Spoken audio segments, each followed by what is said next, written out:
कलाजी राठौड़ जब चित्तौड़गढ़ के ऊपर ऐसा आक्रमण देखते हैं कि मुगल सेना आ गई थी, तो कलाजी राठौड़ देखते धीरे धीरे पानी खत्म हो रहा था, राशन खत्म हो रहा था। एक दिन कलाजी राठौड़ को मूर्छा आ जाती है, यानी कि बेहोश हो जाते हैं ऐसी जनता की दुर्दशा देखकर। कहते हैं कि साक्षात माँ भवानी प्रकट होती है कलाजी राठौड़ के सामने और कहती है, हे कला राठौड़, ऐसे मूर्छा क्यों खा रहे हो?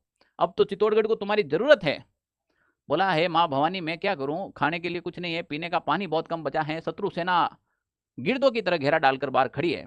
बोला, मैं हूं ना, कल तुम केसरिया धारण करो, किवाड़ खोलो और शत्रु सेना पर टूट पड़ो, तुम्हारी विजय निश्चित है। बस शर्त एक है कि पीछे मुड़कर मत देखना, जहां तू जाएगा विजय तुम्हारी होगी।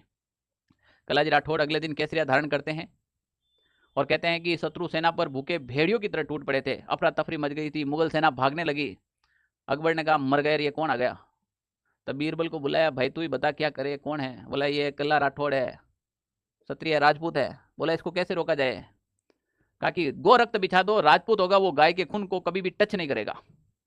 तो उस रात चित्तौड़गढ़ में गायें कटी गई, गौ रक्त उस युद्ध भूमि में बिछाया गया और कहते हैं कि कला राठौड़ गौ रक्त देखते ही रुक जाते हैं। बोला, मैं इसको नहीं लांग सकता हूं और मैं शत्रु सेना के हाथों मर भी नहीं सकता हूं। तो वो माँ भवानी के मंदिर में आते हैं और अपनी कटार लेकर अपना सर धड़ से अलग कर देते हैं कला राठौड़ स्वयं।